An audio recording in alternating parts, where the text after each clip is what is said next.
what you want, when you want it, where you want it. This is The Mesh.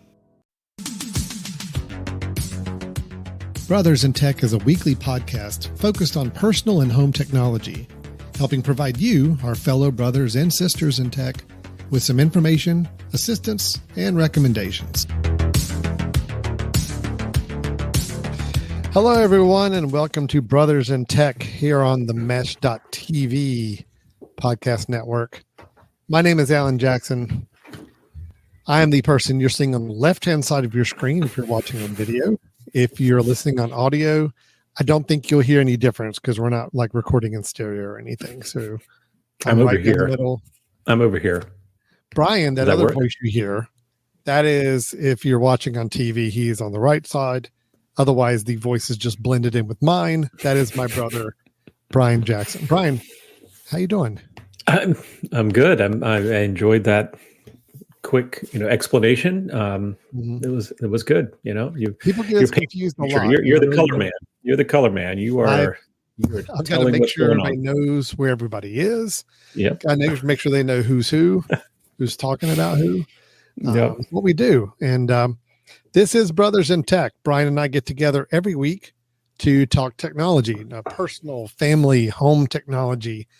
We get into stuff that people use every day, kind of technology that helps people live a better life, I like to say. And every week we get together, we tackle some topic of technology. We either dig into some new technology that's coming in that we'd like to explore a little bit, or maybe recap or give a kind of nice primer on some different categories of technology. But Brian, every few weeks, I think we try to do it once a month. We have an episode that's dedicated to nothing but our suggestions. These are recommendations, pieces of technology that we want to recommend to people. We want to suggest to people, and they're called the Brothers in Tech Suggestions. Which are? That is, the acronym is BiTS, which is BiTS, which, the name may sound pretty rudimentary, awesome. The Brothers in Tech Suggestions, but the acronym is what makes it work, BiTS. And that obviously for a tech show, that works really nice. I still give you credit, Brian, for coming up with the acronym. I think that was really clever. Thank you. Yeah. And I appreciate any time that I can make you say it again. Every week I spend a lot of time trying to come up with something better, because I would really love to come up with something better to replace your idea. But honestly, I haven't gotten there yet. So yours is still the best option we've got for this at the moment. So. You are welcome, and everyone listening out there is welcome as well. And the fact that you cannot come up with anything better pretty much makes my day, and makes this time of the month and we record this is really one of my favorite pieces, because I get to hear you say that I came up with something pretty awesome and you cannot come up with anything better. And all right. So now that's done and out of the way, I've checked off that box for the month. No. Let's talk about it a little bit more. You want to talk about some more, or? Not really. I think I'm good. Ready to move All right. on. Well, let's get to the bits. Ryan, our shows. We have to keep these tight. We are so focused on our time. We are laser focused. Laser focused on our time. We got to get going, man. Time's a ticking. These are Brothers in Tech Suggestions episodes. So Brian and I both bring to the table some pieces or forms of technology we'd like to recommend. Typically, it's technology we've been trying out lately. Maybe we've had for a while and we just realized we need to bring it in as a recommendation. It could be a website. It could be an app. It could be a gadget. It could be a tool. It could be a home automation device. It could be service. Anything. Yep. Services, anything. Just as long as it's in the technology field. And earlier tonight, I took our mother, I have to remind myself it is our mother, out for dinner because it's her birthday tomorrow. Brian, you remember that, right? Yeah, I do. Thank you. I do remember that after you sent me the text of you both, an image of you both together, enjoying time together. Yeah, I do that. I do remember that now. I have to kind of rub that in because I am near our parents, so I tend to be the one to get to enjoy their time taking them out for dinner. You get to see them over a somewhat blurry FaceTime video, which is almost just as good, I'm sure. So I had a they certainly think so. They really appreciate the fact that they get to see me on FaceTime and maybe not have to get pestered by me daily. So, all right. But let's I was going to recommend an old fashioned as my bits for tonight, and I don't know if it counts as technology or not, but I had a really good old fashioned at the restaurant where we ate dinner. So I actually was going to text you. I'm like, Brian, do mixed drinks, if the order that I placed to get one utilize some form of technology to place the order, does that count? Does that make the drink count? Did you use a credit card to pay for them? Because there was some form of technology in your checkout, I'm sure. It was a credit card, and actually it was with a touchless, tap system. Okay. So that's super technology. So my recommendation tonight might be my drink. So, yeah, it was really good. It was really good. Well, I took my mother-in-law out wine tasting today. That's so right. both of us have been consuming. And yes, I guess I did a touchless payment as well. So I say, we could easily make this thing go off the rails pretty quickly if we wanted to. Both of us having drinks with our mothers in one way, shape, or form. Yep. And getting together now to talk technology. It's fun. It's fun. Hey, Brian, before we get into our bits, can we explore just a couple quick items? Sure. You want to talk about email again, or yes? I am still using. Hey, did you see the CEO of Missive wrote us? No. Did you see that? No, seriously. No. He did. Yeah. Really? So okay. Missive, the email program that I decided on and made a whole episode about 2 episodes ago. Actually, I've been talking about email for like 4 or 5 weeks and spent an entire 45 minutes singing the praises of this email program Missive that I'm now using, which I'm still using, still loving. It's all great. But the president and developer of Missive wrote us and just said, thanks for the shout out. Appreciate it.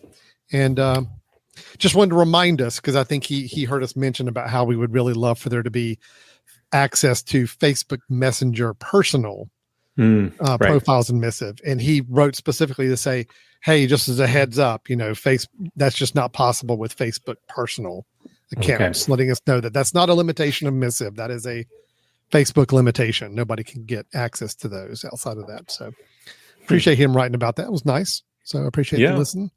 There wasn't a, I'm going to give you free accounts. That portion of the email was not, was that cut off? That must have been cut off before he sent it. I mean, maybe there's enough for one, he said, which I might. So the fact that I haven't seen this email is what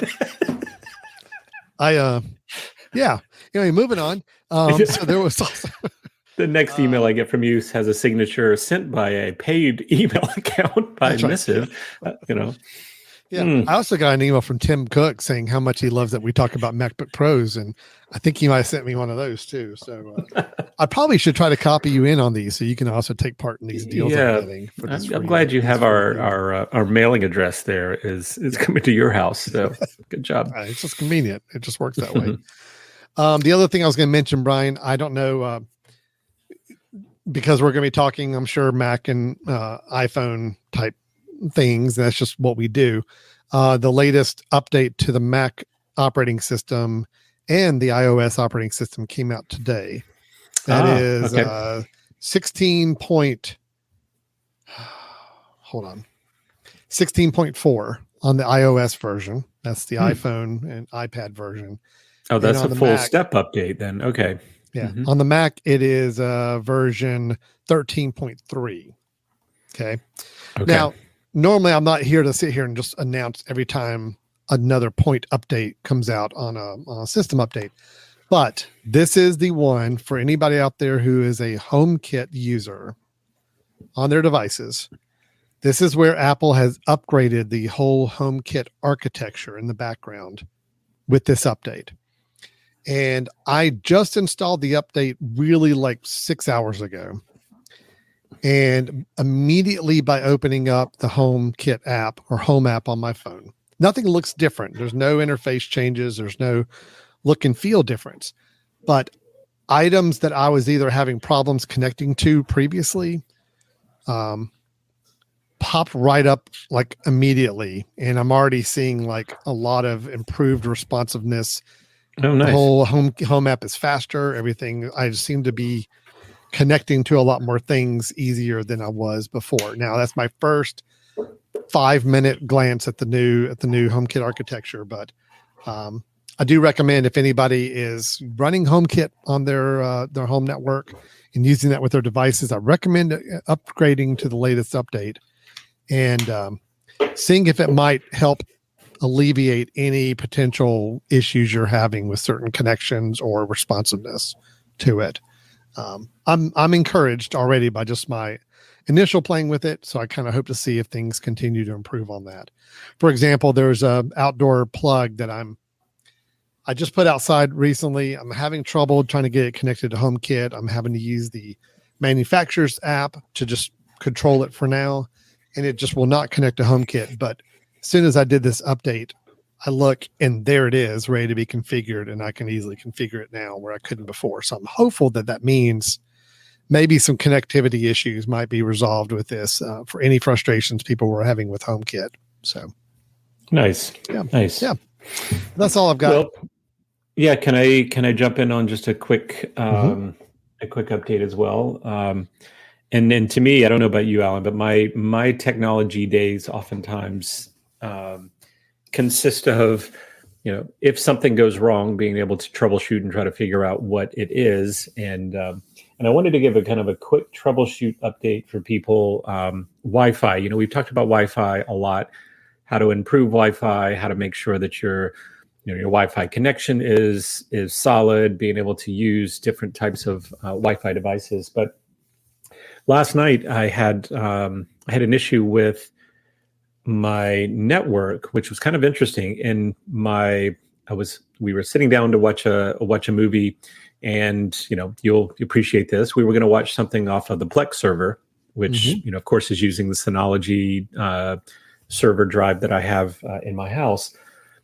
Everything else about the Wi-Fi was working perfectly. Was watching YouTube TV. We switched over. We were looking at Netflix, trying to find out something to watch, and then we decided to switch to Plex. And it's when we are able to see the movies that we had, and then clicked on one we wanted to watch. And once we clicked play, we got the error, cannot connect to network, trouble connecting your network, blah, blah, blah. And then, so we didn't think much about it. We kind of switched and watched something else. Because I just assumed that maybe that I had not accessed my Synology in a long time, and maybe I needed to just reconnect or something like that. But then I realized also later that night that some of our Hue light bulbs were not responding. So we tell Alexa, please, turn on the bedroom lights. Sorry, the bedroom lights aren't responding. And I started realizing that, so the Hue, all the Hue bulbs that we have, plus the NAS server, they were both struggling. And so come to find out that, I had used a number of different ports that I for my internet. So just a quick kind of overview for people. I have internet coming in through my house, and that internet wire, or the Ethernet wire coming from kind of the outside of the house into the house, goes into a splitter. So I have a time machine, an old time machine that I'm just using as a router. So remember, for everybody that's listening, router is just takes, internet in and splits it across a number of different ports. But then, because I don't have enough ports on that time machine, I also have a T-Mobile cell service extender, and I've had this for years, where it will kind of use the internet to blow up my my T-Mobile service, so that I get better signal in my house. And I had used an out port on that T-Mobile device for my Hue. What do you call those, Alan? The little box that is the one that connects to all the light bulbs. It's like a little hub, right? Hub. Yeah, yeah. So my Hue hub, right? It was plugged into there. So it turns out that not only was my T-Mobile hotspot out, it was blinking and not working, but also my Hue hub was out. Tried to restart the the T-Mobile device probably 5 different times. Wouldn't do anything. I ended up unplugging the Hue, and it started right up perfectly.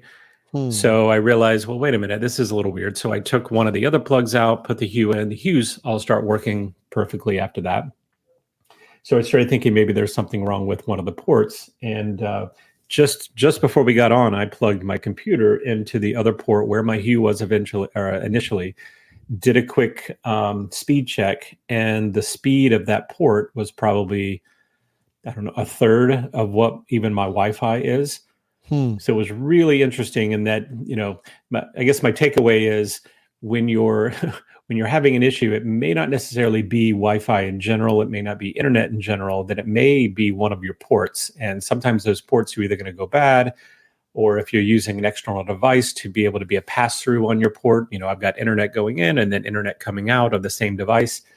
Those sometimes can really limit your bandwidth and even potentially even screw up your signal. So to me, it was kind of fun because I got to sit down and diagnose and try to figure out which port was the problem and why it was a problem. But it's something good for people to keep in mind, that don't just panic and think, your internet's having an issue. You may need to diagnose and figure out what part of your internet's having an issue. Is it my smart home devices? Is it my internet to my computer? Is it to my Apple TV? Is it to my hotspot? So always try to come up with a strategy of unplugging from the wall. I think that's always the best strategy, right? You unplug everything and then rebuild your network from the internet. Wherever the internet comes in your house, let that be the first thing that plugs in. Let it start. Then go to the next step, go to the next step, and eventually figure out where the breakdown is. So, yeah, that's absolutely what I do in my situations as well. So there are so many fail points where things could go wrong. Correct. And I don't think enough people realize that. It's the initial thought of, okay, my internet's not working. It must be A. And it must be the router, right? Or it must just be the wireless signal. And there's just so many other points along the chain that need to be paid attention to as well. So I typically do the same thing, bring everything down, start back up with the, one piece at a time and see when the problem kicks in. So, And just again, always start from the wall, right? What's the first thing that the internet hits? Let that start up. What's the next thing? Plug that in and let that start up. What's the next thing? And go in that order. So usually we'll fix most things. So good, helpful hints from Brian Jackson. Yeah, there you go. The more you know about solving internet issues. Good. All right, Brian, you want to get into our bits? Yep, let's do it. Okay. Yep. The Brothers in Tech Suggestions episode. So here we go. Brian and I both have some bits to share. Let's get right into it. Mine is going to be, I know mine are, I know our bits are typically skewed more Mac and iOS and iPhone centric. I'm just going to go ahead and say my bits are all very skewed Mac computer systems. So I'm just being a little biased this week or this month, but it is all Mac based things. So if you're not a Mac user, listen to this. I apologize. My bits may not have a whole lot to resonate with you, but maybe there'll be comparisons on other platforms that would be helpful for you. So I think I don't think mine is. I don't think either of mine are Mac. Good. Well, no, never. Sorry, let me take that back. Yeah, so they probably are skewed as well. But sorry, I was just thinking through, and that's probably a little skewed as well. Open to other listeners and platforms. You just quashed it right there, and just that's possible. Moment. That's possible. Well, I know you said you have 3 potentially. I only have 2. I have a few. Yeah. So let me. You want me to go if you first? Have 3, why don't you start with one? Yeah. Okay. So let me start with this, and this is a app that I just started using. Somebody had recommended it to me, and started getting into it. Let me see if I can. Yeah, there we go. All right. So the app's name is AirBuddy, and on the surface, I'll tell you, when somebody described this app to me, I said, that sounds kind of pointless. Why would I need this?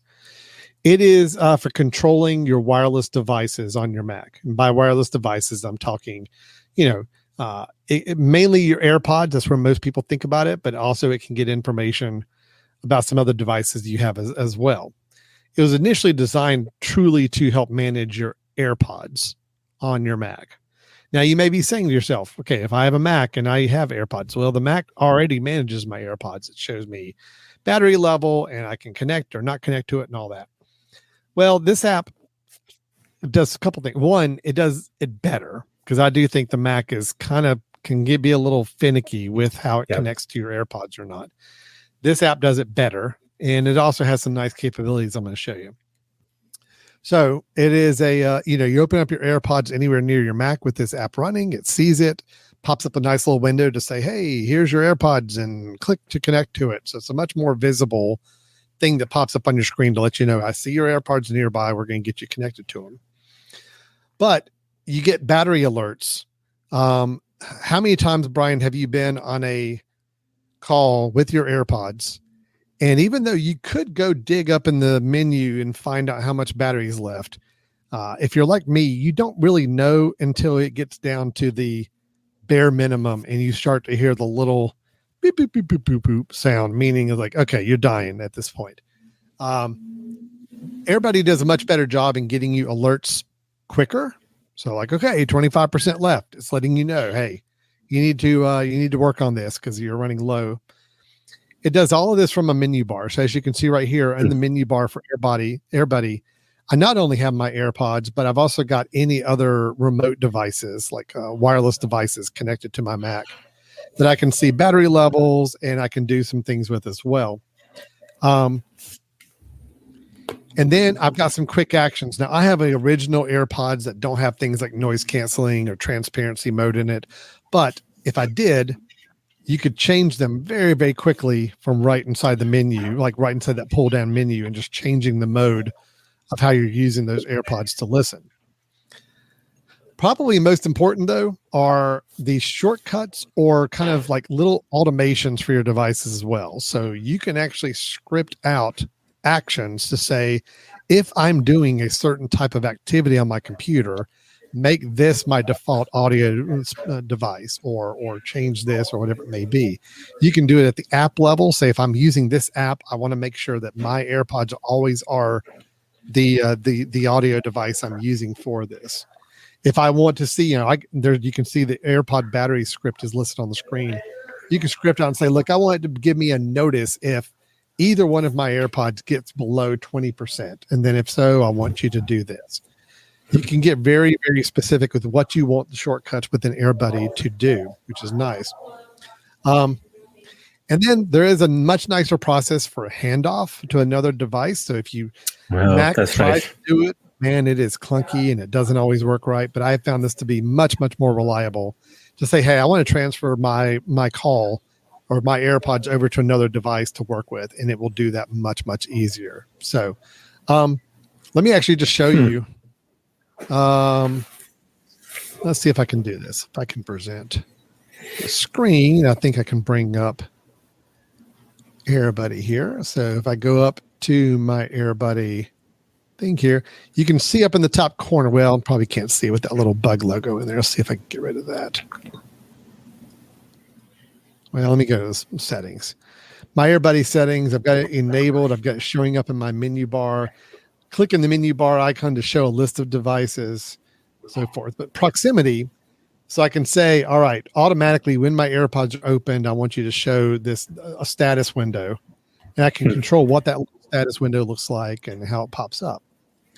My devices are here, and I can actually kind of change priority, like which one has priority over which other device by rearranging their order, and also do things like, let's see what some of these are.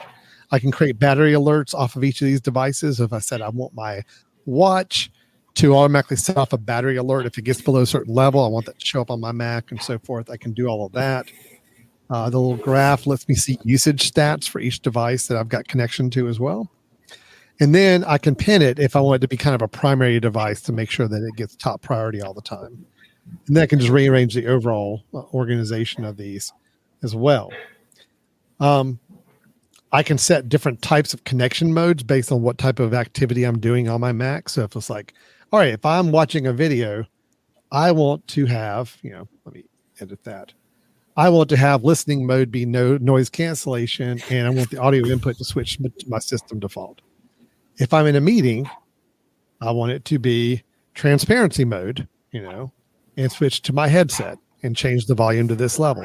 You get very, very specific with what you want your different audio or remote devices to do based on what you're doing on your computer at the time. The shortcuts, I already kind of mentioned that a little bit. You can create some shortcuts and script some of your own about what you want to have happen whenever you open up certain devices or bring devices nearby. Nothing really on the advanced thing. So AirBuddy is not really, it's not really an app. An app that you go in and interact with. It's just something you go in and make all these settings, and then it just runs in the background and does these kind of connection things that you want. Again, a lot of this you can do natively on the Mac or with some other tools involved. I found that the Mac's implementation of how it connects to AirPods and how it transfers them to other devices, it's just problematic. The Mac tries to be super smart and say, I think I know what you want.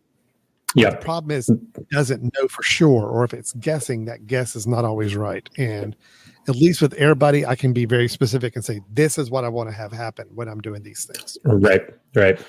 No, I think you're right. The Mac tries to be super smart and says we're gonna learn what you need, and we're going to figure it out, and we're giving you what you think is the most appropriate. This is kind of nice to.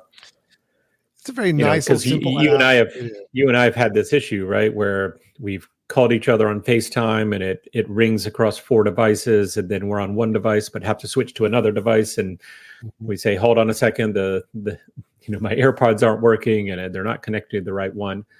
So it sounds like this is a way to kind of manually override and tell it the way you want things to happen, which is nice. Mm-hmm. A lot more granular control, but it is ideally one of those things you go and you spend some time getting set up the way you want it, and then you just let it go. You don't have to go and interact with it. It just works the way you kind of told it to work going forward. So anyway, I've used it for a couple of weeks now, been happy with it. It's worked really nicely. I've been in some video conference calls and I had it set to like what to do when I open up a meeting app, and it responded right away. So I haven't had to go in and really fiddle with a lot of things lately since I've set this all up. It is about $12, I think $12.99, one-time purchase, not a subscription or anything. Okay. A little more expensive than for a utility than I would like. I'd love for those to be under $10. Yeah. But the reason I'm using it, Brian, I don't know if you see the little phrase here, also available with a set app subscription. So that is it's another one of those. You were on it. I was already a set app subscriber, so that was a no-brainer for me. So I went ahead and moved forward with that. So that is AirBuddy, controlling your wireless device for your Mac. This is a Mac-only app that's meant to do those things. So, okay. So can I just ask, and before we get into mine really quickly, so obviously you're using AirBuddy here. Give me 3 other apps that you're using from SetApp right now, regularly. I can do that right now. I have the maps right here. So I use the app To Do, like the number 2 and then DO as my to-do app for keeping track of internal personal projects. I use an app that I'm going to be sharing as my other pick in a minute. I use BusyCal as my calendar at the moment. Okay. I use Clean My Mac as my main utility and cleaning up on my Mac maintenance. I use another one that I may be mentioning as a pick, so I'm not going to take my time on that. I use Forklift, which is a FTP program I use for things at work. Mm-hmm. And I use VidCap, which is a utility to do automatic captioning on top of videos so that your videos have automatic closed captioning embedded on them. So that's cool. All told, I use 11 apps out of SetApp. And that's the SetApp is still about $10 a month?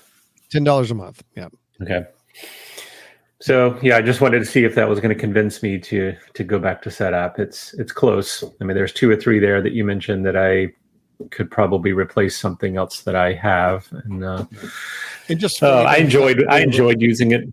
I enjoyed using it. Just well, I'll tell you what's been the solution for me, Brian, is I signed on their pricing plan. We have a 4-seat plan that I use for work. So we have 4 people all using setup subscription. And because so many of these tools, especially one I'm going to show you a little bit later, we use almost daily throughout the office. So when you do that, I think the total price we're paying is $16 a month for that 4-seat, if I remember correctly. So that really comes down to $4 a person. And on average, these other people are using between 3 and 10 apps from here. So that starts to make it a little bit more worthwhile. If you have a group and you need multiple seats, it definitely comes down in price for that. Cool. All right. Well, I like it. Yep. Everybody, okay. I could see some use for that. So, well, let me jump in with one, Alan, and this is going to be quick. I promise. I'm looking at our time. This is 31 minutes. I'm going to be in 5 minutes, right? I'll be less than 5 minutes on this. We will see about that. I promise you. So if you'll go ahead and pull up my screen, this is actually an extension of what I spoke about last time, which was jumping in on Apple's the AirTags, right, and being able to use AirTags, which I have been very pleased with, and probably would have used them as a bit if we hadn't just talked about them. But one of the things that I did mention about AirTags was that I really wanted to use one for my dog, put it on their collar, be able to at least track them if they were to run off or to get out of the house unexpectedly. And I had planned to use just I've got it here. Just one of the keychains. I had planned to use one of the keychains, put around on the Stella's collar. And then my wife brought up a really good point. She said, well, is that waterproof? Because I don't want, her to go jump in a puddle. I don't want her to even just get wet, from walking out in the rain, and us to be worried about that particular device. And of course it's not. It's neoprene with a hole in it that is going to allow a lot of water in. So I went looking for something that would be waterproof to be able to keep an AirTag in place on my dog's collar. And I ended up going with this one that you can see on the screen, which is, I'll go ahead and be brutally honest with you. It's not a name brand. It looks like it's Cityway's waterproof AirTag dog collar holder. But the reason I went with this one, and I'll flip through the images here, Alan. So for one, it is, it's supposedly waterproof because it screws these 2 plastic pieces together around the AirTag. It's got a little rubber ring in there. That's the waterproof ring that supposedly provides the waterproof connection. But this was the part I really liked. If you take a look at how you can attach it. And you see the very last image there, Alan, where it's going across the dog collar. So you can take this little strap that's on the back, screw it in, make it go across the dog collar, and that's the way we've done it initially because we just weren't sure, like, are we going to like it? Is she going to be annoyed by it? I don't want to damage the dog collar, if it's not going to be right. But then if you find out it is right, then you look at the one that's right here next to it. And then you would actually put the screws through the dog collar, through the kind of the mesh of the dog collar, so that it's a little less profile or a little less bulky. It's going to be kind of in line with the dog collar. So far so good. We've been using it probably about 4 or 5 days. I did keep checking to make sure that having this plastic around it would not interfere with the signal. And so far I haven't noticed that. But this has been, fairly solid. I'd say it's a little bit overkill, with our dog. It feels like she's on house arrest. You've got this plastic piece that's on the dog collar, but it doesn't seem to bother her either. And she's a mid-sized dog, not a large dog. So I would say if you're looking to use an AirTag on a dog, and especially if it's a dog that maybe is outside a lot, could get wet, needs to make sure that the AirTag is going to stay dry. This seems to work pretty well. And again, it's $12, so it wasn't that big of an expense to be able to get this and test it out. But so far so good. So I'm going to give a recommendation for this waterproof AirTag dog collar holder. Okay. Which and it looks like you can get different. You can get different colors and patterns of the band, it looks like. Well, the band does not come with it. The band does not come with it. So this is you go on your own dog collar. So the only thing that you're getting here is here's what comes with it. I get right. it. So you can see the two plastic pieces, the rubber ring in between, and then it's got this strap. But it does come with all these little tools, which is kind of nice that it gives you these tiny little screws so that you can screw the two pieces together. But it also comes with the screwdriver that fits that. I think it's a little hex screwdriver. So I would say for $12, it was a good purchase. Sure, that makes sense, and allows us to be able to do what we want to do with this.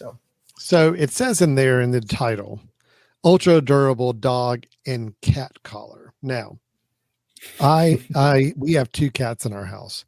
One of them does not leave the house. The other one does roam and comes back home, and it always makes my wife very nervous whenever the cat decides to roam because we may not see her for a day. And then she comes back home and she's fine.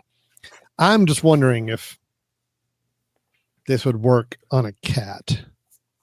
In theory, it should. Right? Would it work? Yes. And let me just quickly say, we are over my 5 minutes, but that's only because of your question. I finished up. I might have been asking a question just so I could say that you took longer than 5 minutes to do this bit because I knew you would. I know. So my answer to you would be, it certainly would work for a cat, but this is kind of bulky for a cat. I would think it's a bit bulky. Well, you there are some others that I think for your mid-sized dog made me worry that might be too much for a cat. What I would probably get, there are some that are kind of clear plastic that just go in purely just fit right over the air tag. Like they're really, really tight to it, and then have a loop on one side that you can slide your collar through. I think that would be possible. Even air tags themselves, I think, might be a little bit large for a cat, unless it's a really big cat. My only concern with anything that lets the air tag be totally visible is I don't like anything where people can see the air tag on an animal just out walking around. Because granted, these things are $20-$30 each, but they're still shiny Apple products that people can see and be like, yeah, that looks like something I could take and use. So that's why I like the one you pointed out here, because it kind of looks like a little bit. I hate saying it. It looks like a collar, like an electric fence like collar, a shock collar thing. Yeah, it does. So somebody would look at the dog and be like, oh yeah, that dog's got a fence collar on. And not really think much about the fact that inside there is a cool little Apple tracker. So that's very true. Yep. And that's one of the things I did like about it. It's a little bulky, but it is, like I said, it does its job. It seems like it would be waterproof, although we haven't tested it. Sure. But yeah, so there you go. I'm going to recommend this. So awesome. All right. That is the long Amazon Cityway waterproof AirTag dog collar holder. Cityway AirTag dog and cat collar. Okay, got it. On Amazon, $12 on Amazon, and seems to be doing well. So Brian, for my second pick, I'm going to bring up a piece of software that, for the life of me, I feel like I've done this as a bits before, but I cannot find any documentation to support that. So maybe I have just been so high on this app all the time that I just assume I gave it a bits recommendation in the past. But I'll tell you what we're going to do. I'm going to start going into the recommendation of this app. But if you throw up the red flag and say, nope, Alan, I've got proof or I've seen that you have brought this up before, I have a backup and I'll flip to the backup right away. Okay. So you're saying you have searched through our detailed documentation and notes that we keep on every episode, before and after our episodes. Yes. Those pages and pages of notes. You've searched through those. Scour them all. All right. Okay. Yep. All right. Go for it. And by doing so, I did a Command F, type in the word I'm looking for, hit return. Nothing came up. So that's telling me there's no text that says this anywhere. So I'm going to go on that. Brian, I do a lot of work in YouTube, for better or for worse. A lot of video content we produce, I make, I work with, I have to manage is all up on the YouTube channel. And YouTube is great. Look, say what you will about Google and say what you want about concerns about personal privacy and such with Google. But YouTube as a concept that they own, this automatic, everybody uploads video and can share it with one another easily and find it and catalog it, is a pretty remarkable, it's a pretty amazing situation. I've learned more from YouTube than I probably did in school. I'm thinking at this point, just about. Last night I learned how to fix a sink, in my house, an old sink with a very old mechanism. A couple minutes on YouTube, found a video, showed me how to do it. It's great. So I love it. Now there's a lot of crap on YouTube, but I mean, in general, I like what I look for in YouTube. But there are times I need to access the videos from YouTube while I'm not on YouTube. So let's say if there is a video that even I did and had put up before, and I don't have a copy of that video on my computer, or I need to download it and get it to use it somewhere else. Or if somebody, if there's a video that's got some royalty-free license things where they say, hey, you can take this and use this video as you wish. YouTube doesn't always make it easy, if they do at all, to download a video to have your own local copy of that video. Some will let you do it if the actual author who uploaded the video has to go through a series of like really in-depth options and get to one to say allow downloads. And then you could have a download button on your YouTube window. You click it and it downloads a movie file on your computer. But it doesn't happen very often. And a lot of times people who put up YouTube videos just don't even go through those options to allow that. So enter an app that I'm using that everybody in my team now uses about every other day. And it is an app called, let me bring up the window, it's called Downie, Downie. It is on the website for Downie is software.charliemonroe, which is the developer's name, .net. Software.charliemonroe.net. He has several software packages he's created, but Downie is the one I want to talk about here. Downie is an app that will basically let you download just about anything from a video website. YouTube is the one I think about primarily, but it'll do it for Vimeo. It'll do it for other ones it comes across as well. So the way it works is that when you install Downie on your computer, it will act as an app. So let me see if I can bring up the app itself. I'm going to go ahead and just share the whole screen here for you to see. If I share this screen, I'm going to go ahead and bring up the Downie app. Okay. Looking for, whoop, that's not it either. Hold on. Downie.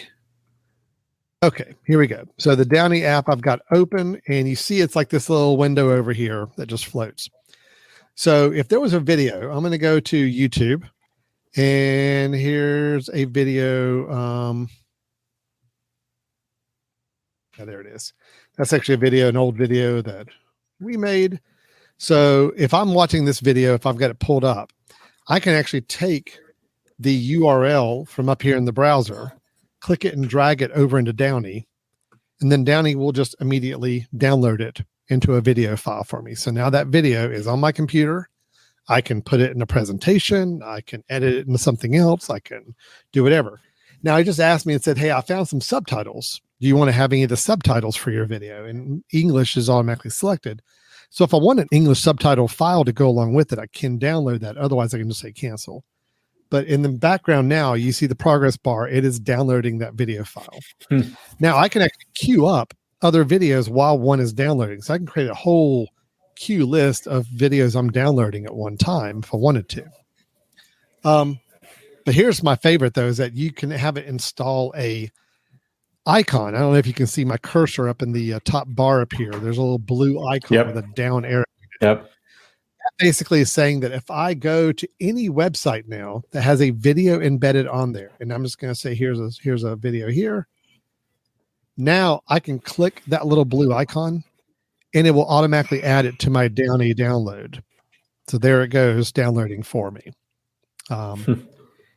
It's going to try to get the best resolution it can for the video, but you can also go in and let's see, I think in the preferences you can change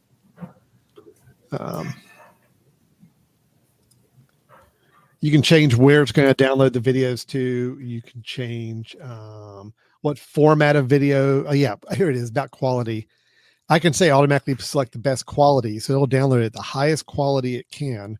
Or I can say, you know what? Don't ever download anything greater than 1080p. I don't need a 4K video. So you can say just limit it. So it's not going to download a bigger file than what you're needing. There's a lot of other post-processing you can do, meaning things after it's downloaded. If you wanted to do something to the video, you got some options with it. But to me, that browser extension is what's really cool, is just to kind of build it in that browser window. So again, if I'm watching a video on YouTube and I say, you know what, I need this. I need to make sure I've got a copy of this.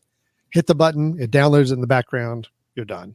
Now, I'll say this about Downy. It both good and bad. Mostly it's good, but a lot of these video sharing sites do not like that Downy can do this. Okay. So they are constantly changing some of the background ways that their websites work to try to thwart this type of app from doing this. That's the bad side. The good side is that Downy is a very active, developed app, meaning there are updates happening to it all the time. About every third time I open up Downy, it feels like there's a pop-up of, hey, we made some adjustments and we fixed this to work with Vimeo better, and we fixed this to work with this website better. So it just does it, and it's great. So I have very rarely, maybe 1 out of every 20 or 30 times, ran into a video that would not work. It just won't download it for whatever reason. But the other 25 to 30 times out of that, it works perfectly. So it's a simple little app, works great. But if you ever find yourself, think about a good practical purpose for this, Brian. If there is a video, even if it's something of your own that you'd put up on YouTube and you don't have a master copy of, here's a way to download it. Or if it's a video that, is something that's not a copyrighted material, it's not something that, I'm not talking about like ripping down like full length movies off of YouTube or whatever, but a video that you just want as a reference on how to do something, and you want to download it and load it on your Plex server or have it loaded on your phone as something as a quick reference. You could do that. And just makes it super easy to do it. So that is Downy. It is software at the website software.charliemonroe.net. Sound like a broken record, but it's on SetApp, and it's an app I use on SetApp right now. So, nice. That is Downy. I love it. Yeah. I don't know if you have had. I don't think you've had it as a bit before. Okay. I do think you've mentioned it at some point in time, but it has not been a bit. And so, all right, good, bravo. I think that's a great one. There's so many times even teaching a class that I think, well, I've got a link here that I need to pull up the YouTube video, and then you realize the YouTube video, one, you're pulling it up and you have the ads and everything, but you also have the fact that maybe it's moved to a different place, and it'd be nice to have had that particular video in place for your presentation. Yeah. Well, 2 more quick things before you move on. One, Downy will not have the ads included in the video. So any of those preload ads you have to click through. Even if you go to the video page on YouTube and it starts playing one of those pre-roll ads, you have to sit through. Even if you go ahead and hit the Downy extension button, it still is downloading just the video that you're actually going to be watching. So it does nothing with the ads. The ads are not a part of the equation at all. The other quick thing, just to remind everybody, look, material on YouTube, if people put it up there, it is something, there's still copyright laws. There are still things I'm not recommending people download for any kind of profiting purpose or to try to benefit or turn it into your own material and re-upload it. That's not what this is for. This is for reference. It's like, I need something that is on the internet. I need a better copy of it offline, or even ideally it's something that was your own video to begin with. And you just need your own physical copy of it now. So yeah. So that's Downy. That's great. Yeah. That's great. Well, you're coming pretty strong here, Alan. Well, I've still got one more in my favorites. Oh, I know. Oh, crap. Okay. All right. Well, let me jump into my next one. And I need to be fully transparent about this one, in that I do not know yet whether or not I'm going to purchase this app in terms of this service, but I'm testing it. It's a pre-bit. It's a pre-bit. Yeah. It's a pre-bit. I don't know if it's the BiTS, the somewhat suggestion. That's right. You did that before Yeah, too. Not one of your but finest acronyms. no, I'm sorry. Not one of your The finest. pre-bit. I like pre-bit. I like pre-bit. That's pretty good. Yeah, Okay. it's a bit Pre-bits. bit in waiting. It's a bit in waiting is basically what it is, right? Bit in waiting. Okay. You like it? Pre-bits to me is good, but Okay, all right. we'll P-bit. workshop this It's a P-bit. offline. It's a P-bit. Okay. We're going to workshop this later. Yeah. Well, let me preface this by saying,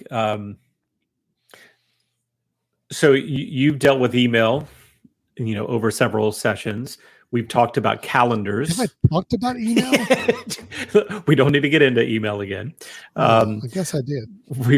Although I'd like to put a quick, plug in there for if Missive is listening and would like for us to continue to talking about this, it would be great to have some support on that. So we've talked about email. We've talked about calendars, right? We had Fantastical. We've talked about before. You mentioned a minute ago. Was it To Do?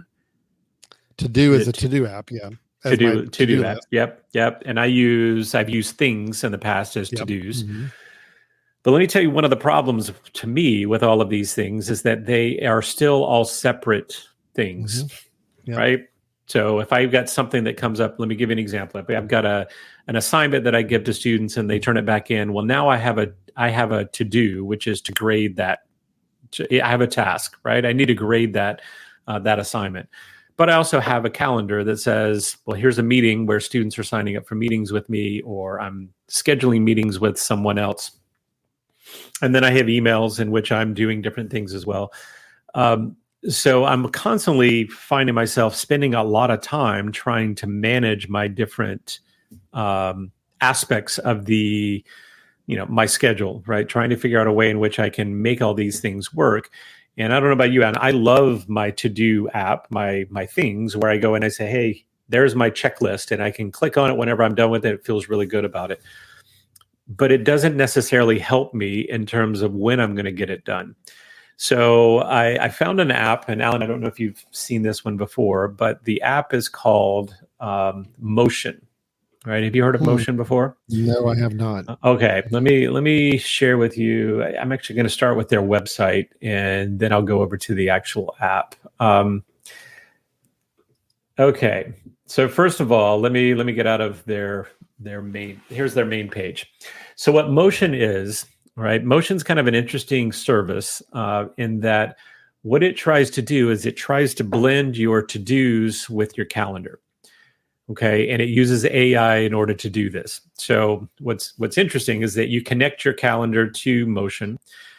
Whenever you go into Motion, it's an app. If you go into Motion and you say, I have a new task, right? Let's say this new task is part of my grading project. I've got a grading project, and now I have another assignment I need to grade. You tell it when you need to grade it by, and then it goes and finds space within your calendar in order to block those things off. So if I say I need to grade this assignment, it's going to take me 2 hours to grade it, and I tell it, I'm okay to break that up, it's going to look for increments in which it can say in your calendar, I'm blocking this off for grading because it needs to be done by this date.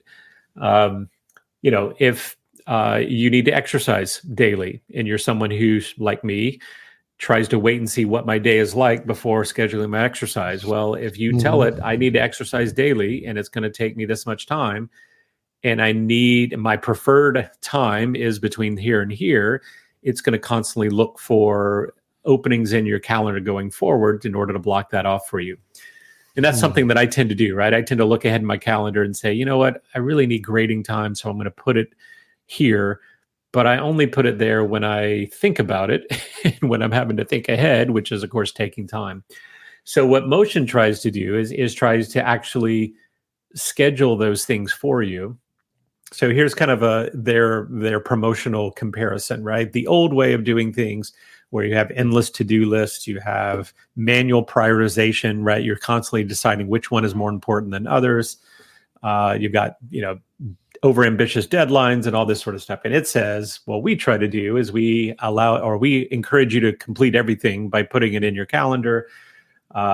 We replan for you. So if something changes, we reschedule it, so let's say that something new came up and that was necessary to fill in the time where you had for exercise tomorrow.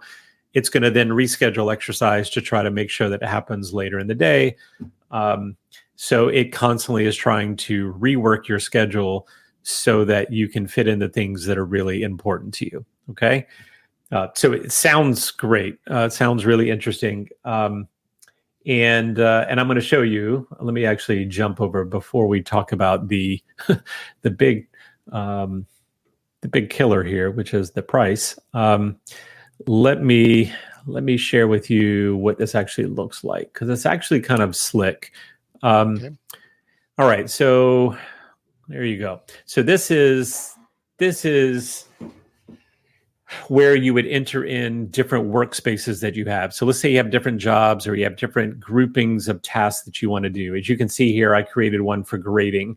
And within the grading, I've put a number of different assignments that I've given or have gotten back that I know I need to grade now. And for each one, I can go and say what priority it is. So if you put it as high priority, it's going to try to put that one in your schedule prior to everything else. The duration, I tell it what duration I want to do. So I said, hey, this particular assignment, the statistics assignment, I know it's going to take me an hour in order to grade it. The deadline is that I have to be had done by April 10th.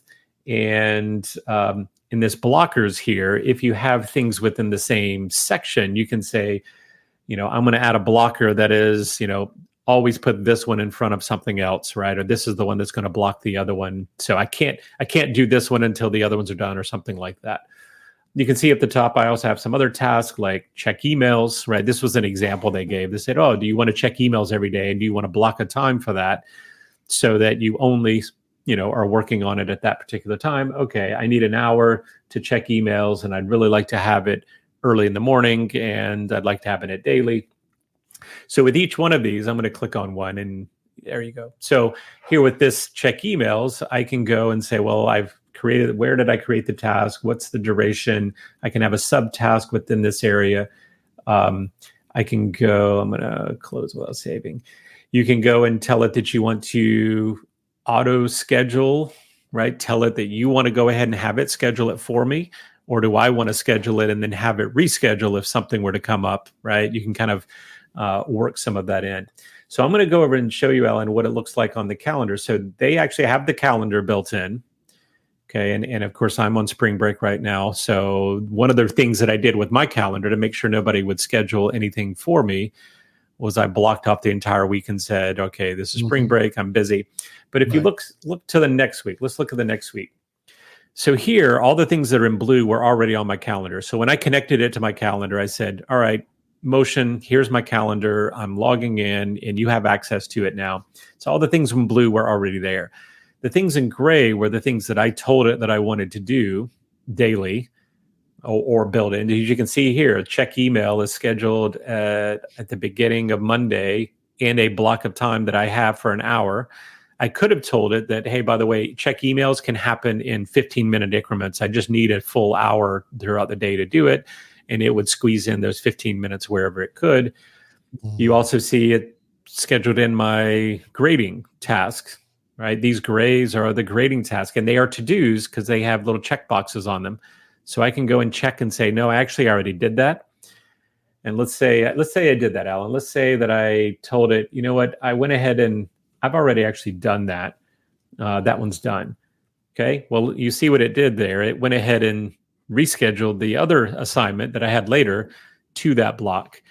So it's constantly trying to update my calendar so that it is making use of the blocks that I have open, but it also knows the tasks that I need to do.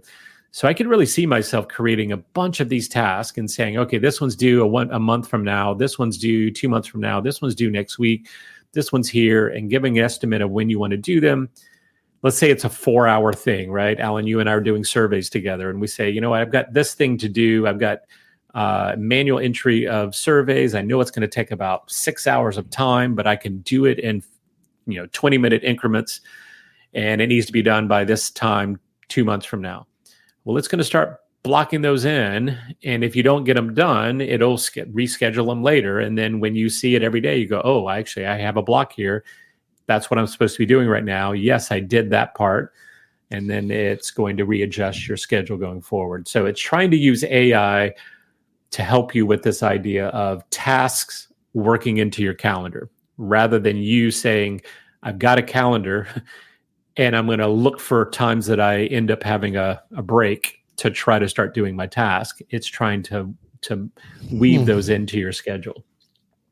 So you can see I have I have workouts, right? I tell it I want to do workouts every day, and I prefer to have those in the morning at 7. Well, of course, I don't have anything else scheduled at 7, so I went ahead and put them at 7.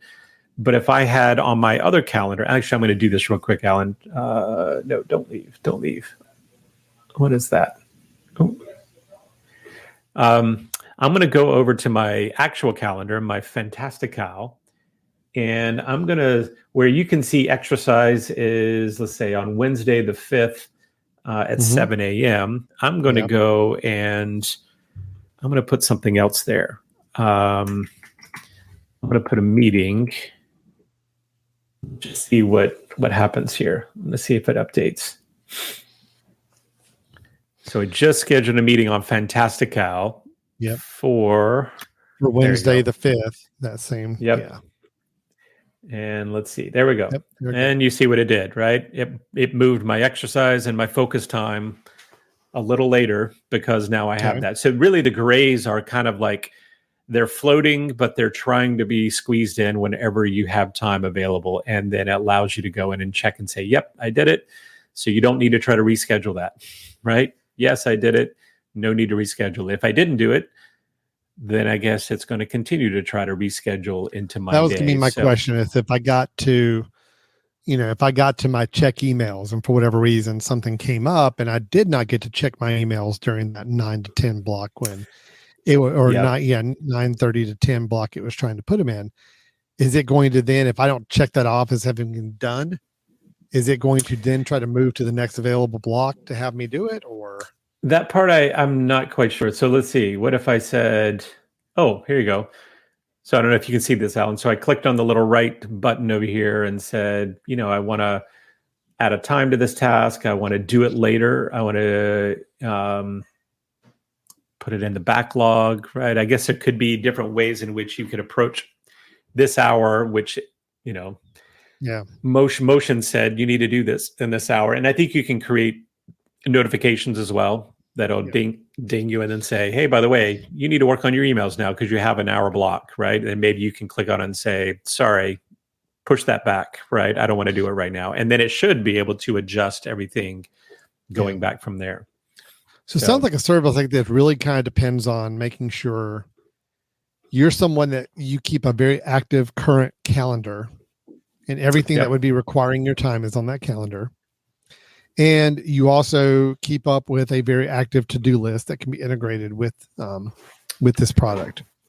Or the to-do, it is your to-do list, right? I mean, that's the thing, right? If you're someone that has a to-do list and would like to have a to-do list that actually integrates with your calendar, I think that's the key, right?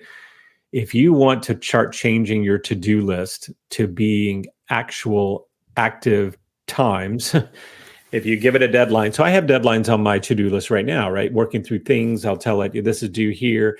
But generally, I'm telling it, when do I want you to notify me that I need to do this? And that's what it's doing. It's saying, hey, by the way, this is due, or this is going to be due, or I'm supposed to notify you now. But it's not really telling me when I should be doing it. It's not blocking off some of my schedule. And of course, this doesn't necessarily block off your schedule, although I think you can do that if I'm not mistaken. If I clicked over here and said, let's see, status, it's a hard deadline or a soft deadline for that particular activity. What is the deadline? Do you want to schedule that for day, night, or during work hours? That's the other interesting part here, right? You can actually have it scheduling outside of your normal work hours so that it doesn't necessarily affect when you're going to be doing it. So, I mean, I think I would say there's a ton of promise here. Now, let me get back to the challenging part, which is, what do you think the price of this might be? Only because you already flashed up the screen one time at the beginning of your review, I already saw. So, was it $20 a month? $20 $19 a month. $19 a month. is a lot right now. That being said, this is one of the biggest challenges that I have, is that I don't feel as though I'm managing incredibly well my to-do list and my calendar, and I'm constantly looking at my to-do list in the morning and I say, oh, I got to do those things. But I don't necessarily go to my calendar and say, let me block off those times to make it happen. And I certainly am not proactively doing it 2 days from now, saying, oh, I'll block off time 2 days from now in order to do it because I knew it's due Friday. I'm not that actively engaged in that. And if this is something that would do that for me, and I'll tell you, Alan, I'm looking over at Fantastical, and it's included these gray things in my calendar. So they are actually on my calendar. It's not just a one-sided thing. It's not just if you look in motion, they show up. It's actually on my Fantastical now.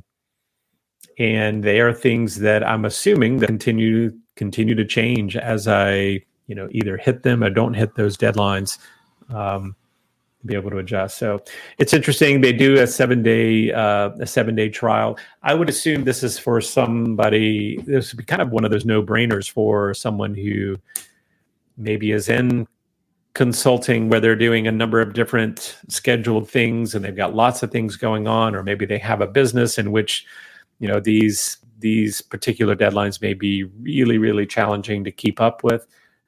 They do have a team rate, which of course you can save money if you have a team that comes together. So if you now have a team and then you assign it, so that's the other thing. I didn't do any of this because I said I'm an individual, but if you and I were in a team together, I create a task, I assign the task to you or to me, and then I say it needs to fit into one of ours by this time, and it then schedules in yours because you've got a block and I don't. And I just think there's some really intriguing possibilities here. And it's another good example of how AI can be used to try to make some of these things more efficient.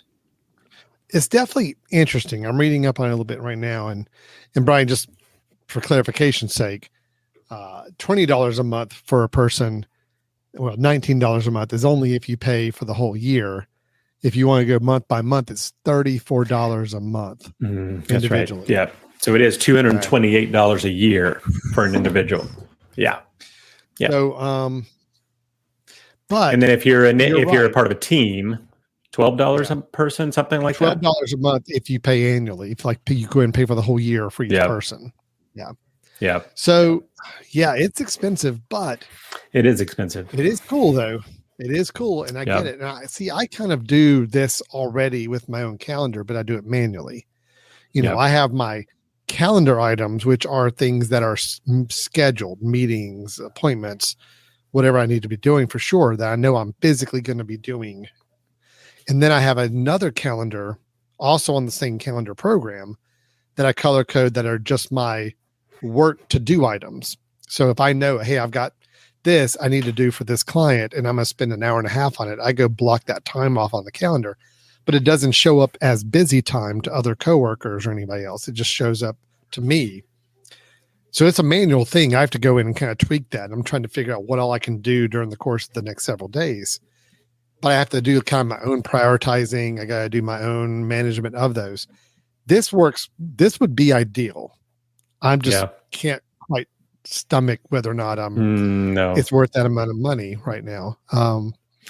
No, I'm with you. And like I said, I don't expect myself to pay this, but I'm hoping that for some that may have a real interest in this and feel like, okay, that is the absolute worst part of their day, and it's something that they need to figure out.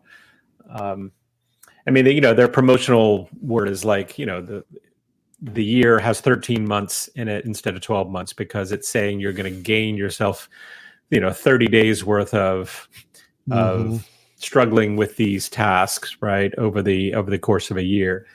And again, I don't necessarily think that's the case. It's not necessarily worth that to me. But I'll tell you what I do like is just by playing with it, it gives me some ideas of what I should be doing potentially in the future. Maybe I should be looking at how can I make my task calendar items and make them more regular.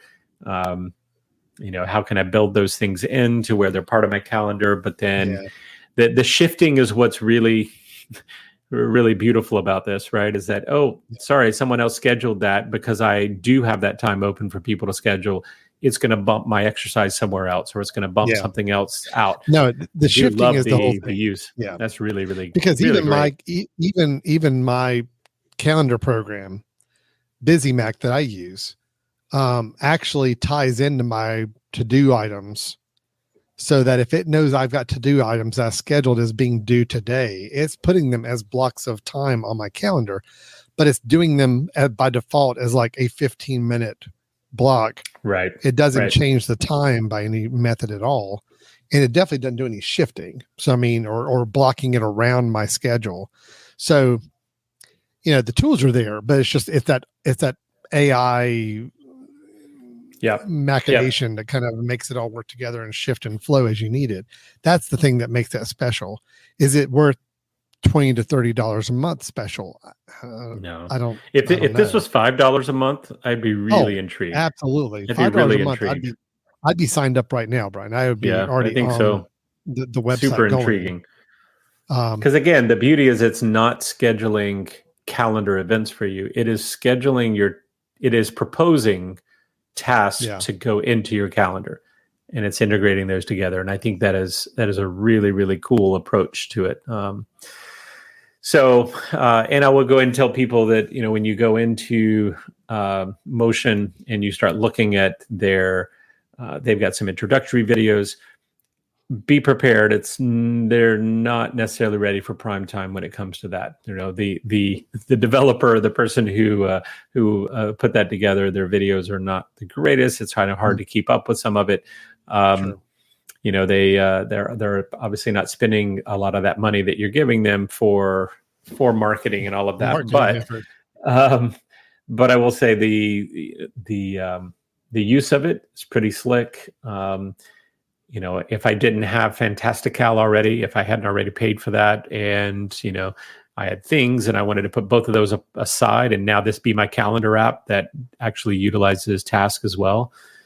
It's a pretty slick thing. So, I definitely would have bought a one-time purchase of, maybe $40 or $50 for a one-time deal to have something like this forever, or doing a $5 a month. $20 a month is not quite there.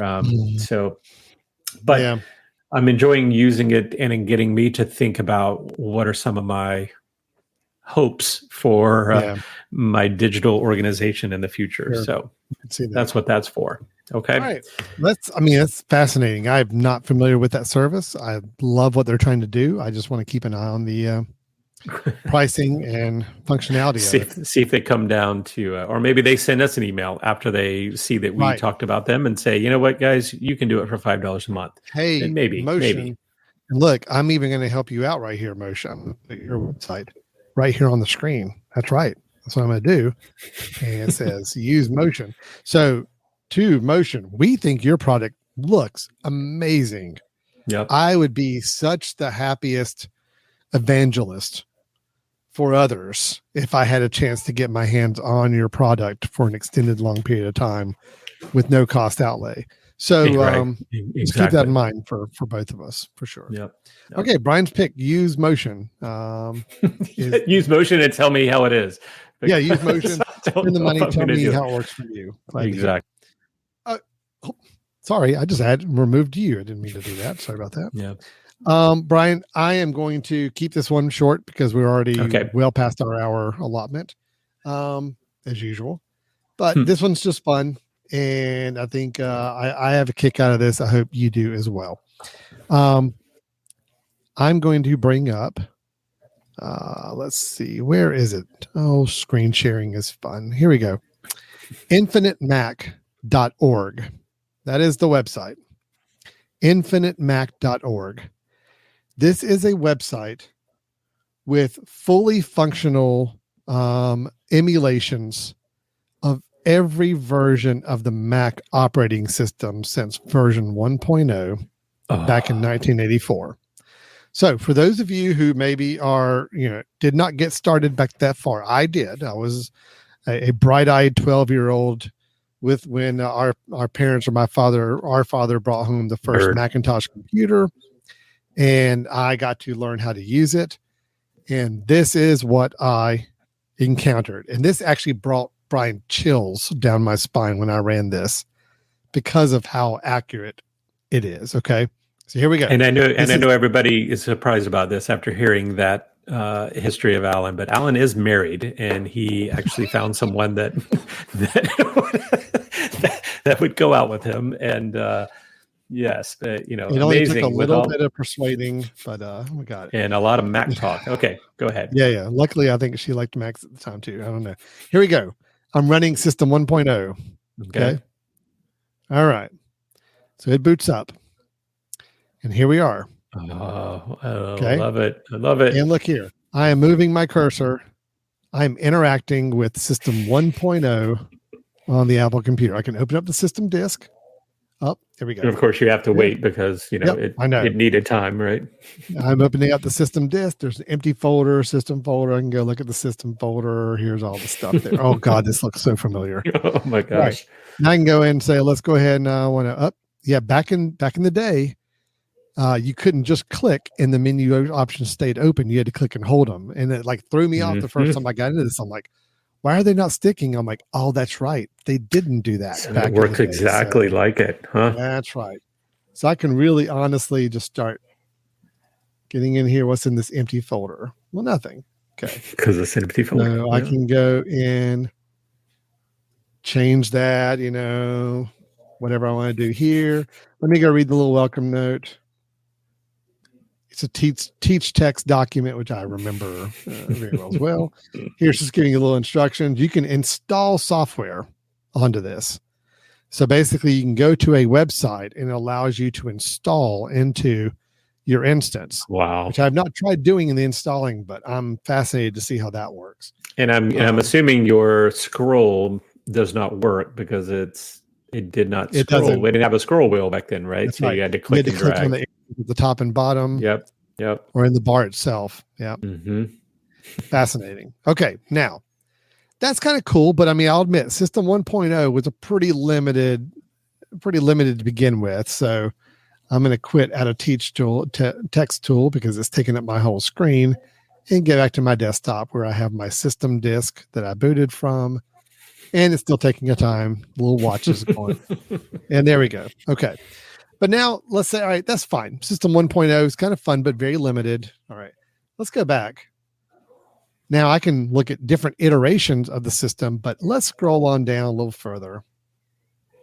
Let's get down to System 7, which is where I think the Mac back in 92, it's kind of where I really started using it on a regular basis, So this is System 7 on a Mac. I just see it booted up a lot quicker.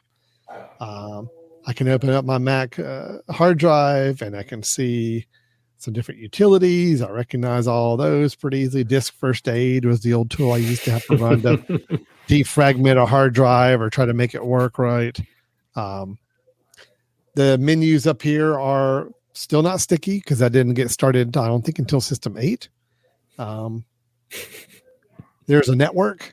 This is back when we had initial network where we could actually connect with other file servers on the network. So just kind of fun to play around with. But now let's go even deeper down, a little more recently, to System 8. This is where things started to get a little more, I'd say, This is Mackie. This is, Yeah. This is definitely okay. Here we go. It's got stickies on there. You can play with, mess around with.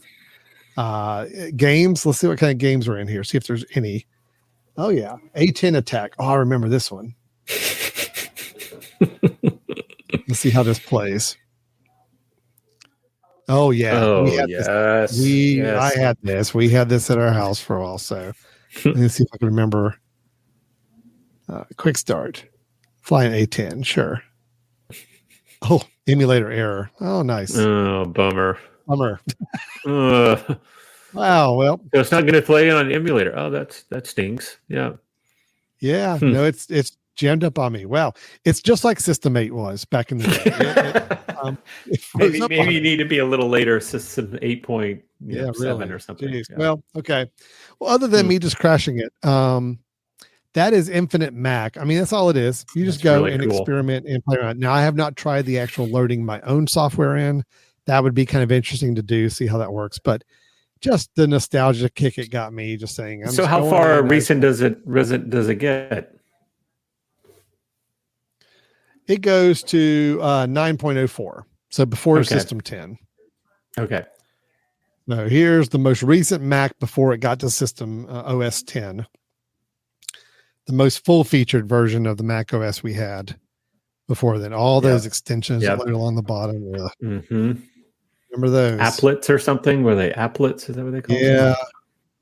Mm-hmm. Let's try this again.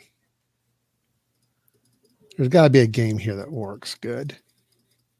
Oh, I remember. Oh, Escape Velocity. That was the one. Here we go. Oh, ladies, Please he's taken. Please taken. Yes. Yes. There we go. There we go. Stud Beef Pile. That is my name. Perfect.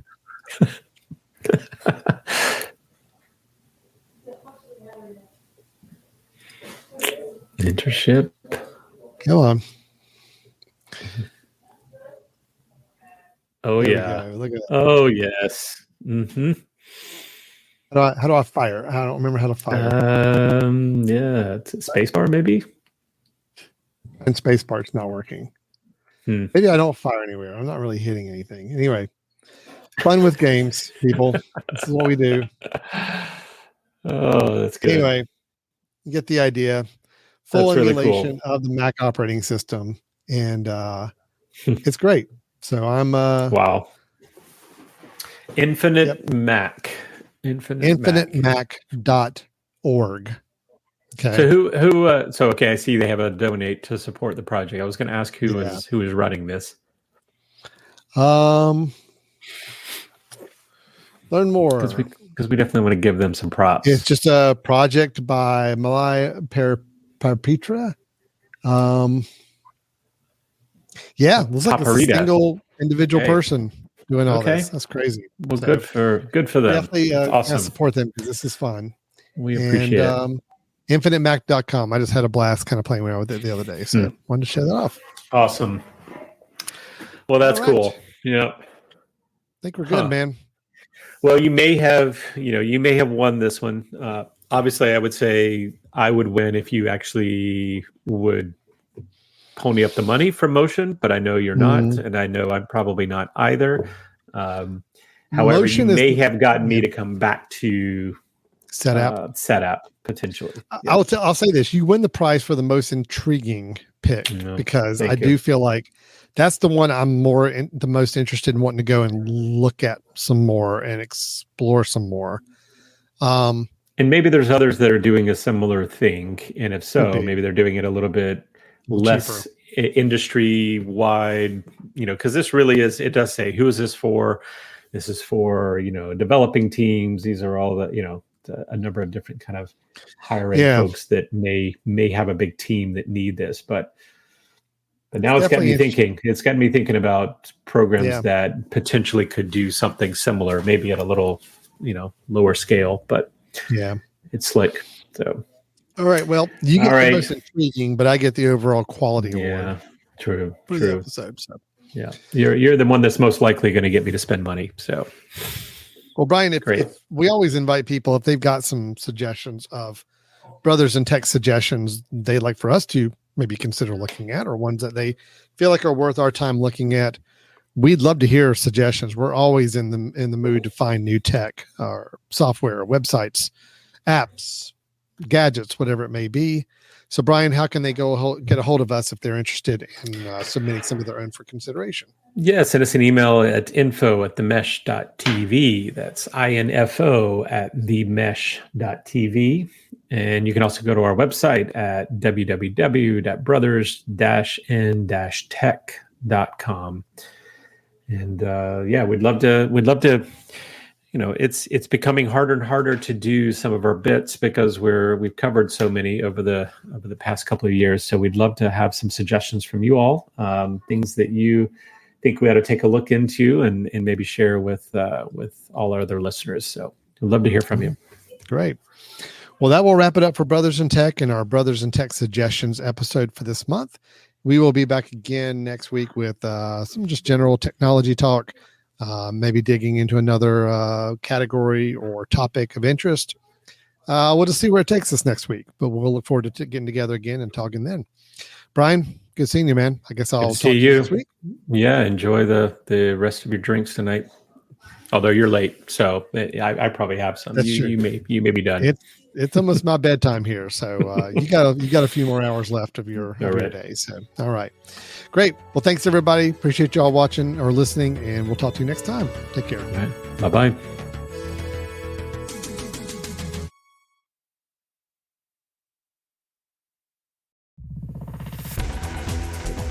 You've been listening to The Mesh, an online media network of shows and programs ranging from business to arts, sports to entertainment, music to community. All programs are available on the website as well as through iTunes and YouTube. Check us out online at themesh.tv. Discover other network shows and give us feedback on what you just heard.